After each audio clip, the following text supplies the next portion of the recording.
पिता, पुत्र और पवित्र आत्मा के नाम में आप सबको आशीषें मिलें। मेरे प्रिय भाइयों, बहनों और बच्चों, प्रभु यीशु मसीह में आप सबको मैं सलाम कहता हूं। आइए हम पवित्र बाइबल में से पढ़ें मत्ती की इंजील 21वां अध्याय 18वें पद से लेकर 22वें पद तक, जहां ऐसे लिखा है कि भोर को जब वह नगर को लौट रहा था तो उसे भूख लगी। सड़क के किनारे अंजीर का एक पेड़ देखकर वह उसके पास गया और पत्तों को छोड़ उसमें और कुछ ना पाकर उससे कहा, अब से तुझ में फिर कभी फल ना लगे। और अंजीर का पेड़ तुरंत सूख गया। ये देखकर चेलों को अचंभा हुआ और उन्होंने कहा, ये अंजीर का पेड़ तुरंत कैसे सूख गया? यीशु ने उनको उत्तर दिया, मैं तुमसे सच कहता हूं, यदि तुम विश्वास रखो और संदेह ना करो तो ना केवल ये करोगे जो इस अंजीर के पेड़ से किया गया है, परंतु यदि इस पहाड़ से भी कहोगे उखड़ जा और समुद्र में जा पड़ तो ये हो जाएगा। और जो कुछ तुम प्रार्थना में विश्वास से मांगोगे वह सब तुमको मिलेगा। खुदावन की आशीष हो उसके इस इंजील के पढ़े जाने पर। आमीन। प्रभु यीशु मसीह ने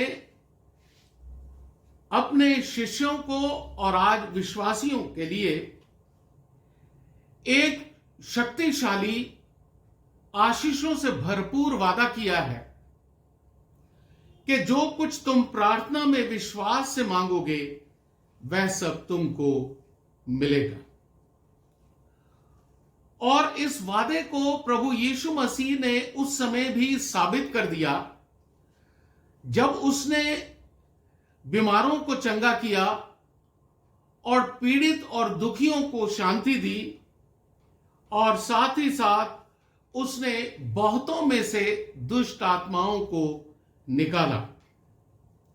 पर आज हम नए और पुराने विश्वासी जितने भी इस दुनिया में हैं, जब प्रार्थना करते हैं, प्रभु के नाम से परमेश्वर से मांगते हैं, तो मांगने और पाने में और मांगने और ना पाने की हम दुविधा में फंसे रहते हैं और इन परेशानियों से जूझते रहते हैं।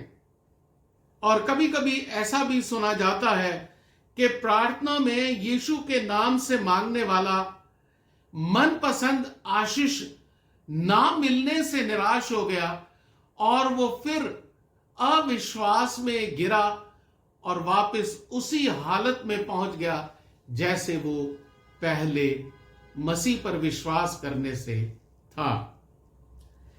ऐसे हालात में बचे रहने से उसके लिए मेरे प्रियो जरूरी है कि हम परमेश्वर के वचन और अपने मसीह में किए गए विश्वास को पूरी तरह से समझ लें। सच यही है कि परमेश्वर अपने लोगों की जो उसमें विश्वास करते हैं, जो उससे मांगते हैं, उसे पूरा करने की अपार सामर्थ्य रखता है, क्योंकि जिसे उसने अपने हाथों से रचा है उसकी उन सब की परमेश्वर को चिंता लगी रहती। और अपने विश्वासियों के लिए, अपने मांगने वालों के लिए मांग को पूरा करना परमेश्वर के लिए संभव है। इसलिए जो प्रभु यीशु मसीह ने वादा किया कि उसके नाम से परमेश्वर से जो मांगेंगे वो मिलेगा, ये वादा मेरे प्रियो आज भी अटल है। लूका ने कहा है पहले अध्याय के 37वें पद में, क्योंकि जो वचन परमेश्वर की ओर से होता है वह प्रभाव रहित नहीं होता। बस हमें विश्वास ये करना चाहिए कि प्रार्थना सुनकर परमेश्वर अपनी सामर्थ को विशेष तरीके से हमारे लिए उपयोग करे। हम परमेश्वर की क्षमता पर, उसकी योग्यता पर पूरा भरोसा रखें। हमें पूरा भरोसा रखना चाहिए और होना भी चाहिए कि परमेश्वर, जिसके पुत्र यीशु मसीह ने हमसे यह वादा किया, वो हमारी मांग को हमारे भले के लिए अवश्य पूरा करेगा। हमारे मुक्तिदाता प्रभु यीशु मसीह ने स्पष्ट किया था, मत्ती की इंजील 18वें अध्याय के 19वें और 20वें पद में, यदि तुम में से 2 जन पृथ्वी पर किसी बात के लिए एक मन होकर उसे मांगे तो वह मेरे पिता की ओर से जो स्वर्ग में है उनके लिए हो जाएगी। क्योंकि जहां 2 या 3 मेरे नाम पर इकट्ठा होते हैं, वहां मैं उनके बीच में होता हूं।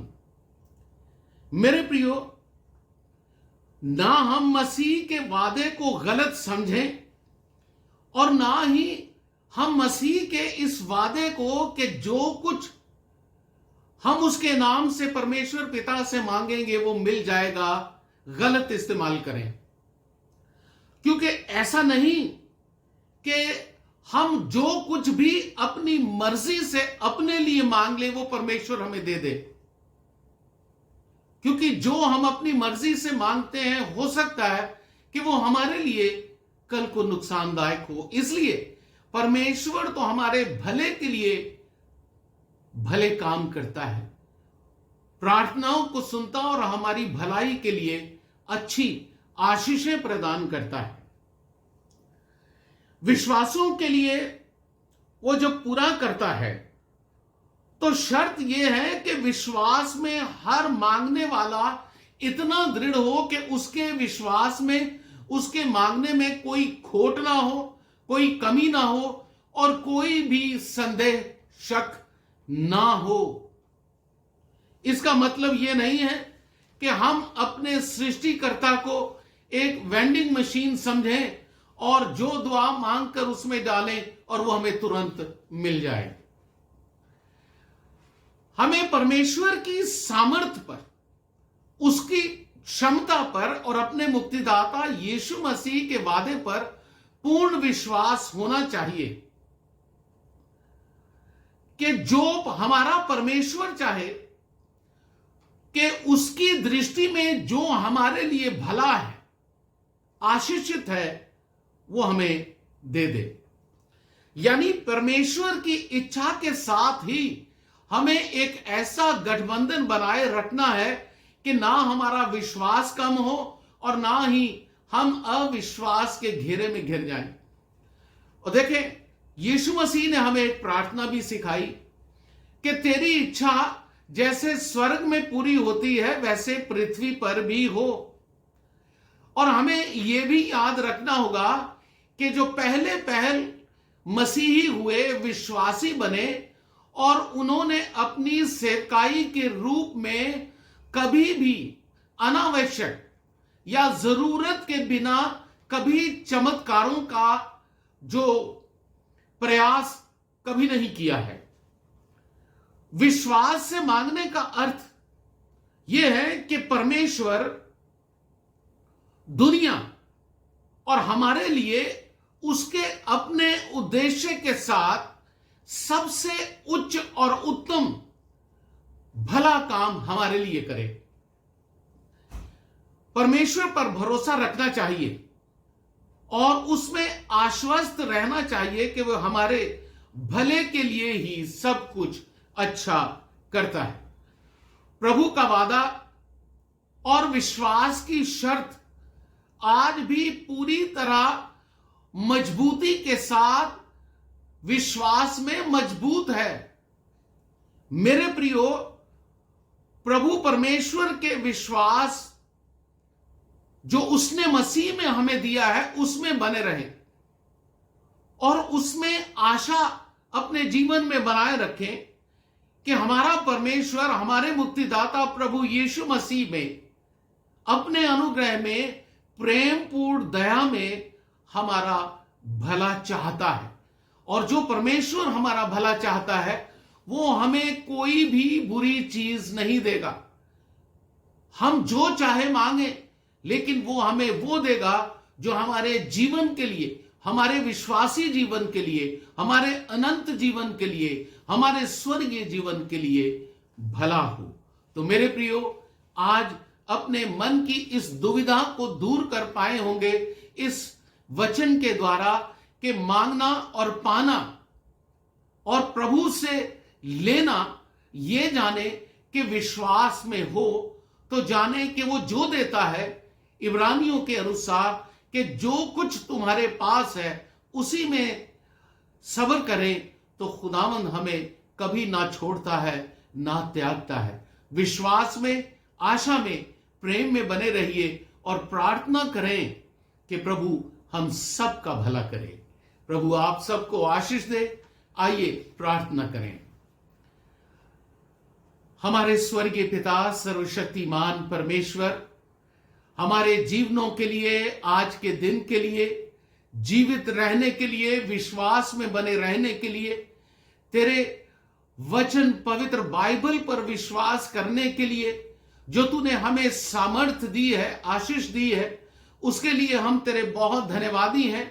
तेरी प्रशंसा करते हैं कि तूने अपने पुत्र यीशु मसीह को इस संसार में हमारे लिए भेजा कि वो कुर्बान होकर हमें एक नया जीवन, पापों से मुक्त स्वतंत्र जीवन दे, कि जिसमें हम उसके वादे में जिए और जाने कि वो जब आएगा तो हमें अपने संग स्वर्ग में ले जाएगा।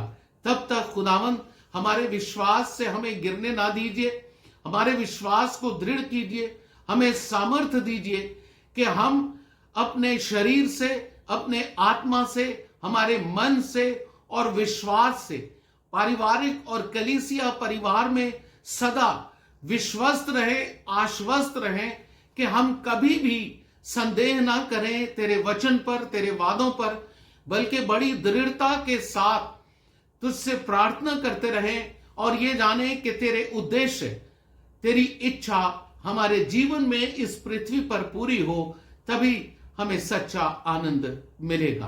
तो आए खुदावंद, हम बीमारों के लिए, लाचारों के लिए, दुखियों के लिए और आज वचन सुनने वालों के लिए प्रार्थना करते हैं। हे पिता, कि वचन को सुनकर हमारा विश्वास दृढ़ हो और जो आज तक हम तेरे प्यार से, तेरे अनुग्रह से दूर भटक रहे थे और अगर हमने कुछ अपराध किए तो खुदावंद वो माफ कर। हम मसीह में एक होना चाहते हैं, तेरे प्रिय संतान बनना चाहते हैं। हमें विश्वास, आशा और प्रेम से भर दे कि हमारा जीवन सच्चा और अच्छा तेरा प्रिय बन जाए। हमारी प्रार्थना सुन, सारे जगत पर, सारी कलीसियाओं पर, हमारे देश पर अपनी कृपा उंडेलना। प्रार्थना मांगते हैं क्रूस पर जान देने वाले हमारे प्रभु यीशु मसीह के नाम से, आमीन। आए हमारे बाप, तू जो आसमान पर है, तेरा नाम पाक माना जाए, तेरी बादशाहत आए, तेरी मर्जी जैसे आसमान में पूरी होती जमीन पर भी हो। हमारे रोज की रोटी आज हमें बख्श दे, जैसे हम अपने कसूरवारों को माफ करते हैं, तू भी हमारे कसूर माफ कर। हमें आजमाइश में न पड़ने दे, बल्कि बुराई से बचा, क्योंकि बादशाहत, कुदरत और जलाल हमेशा तेरा है, आमीन। अब हमारे प्रभु यीशु मसीह का अनुग्रह, परमेश्वर पिता का प्रेम और पवित्र आत्मा की सहभागिता आप सभी वचन के सुनने वालों के संग अब से हमेशा तक बनी रहे, आमीन।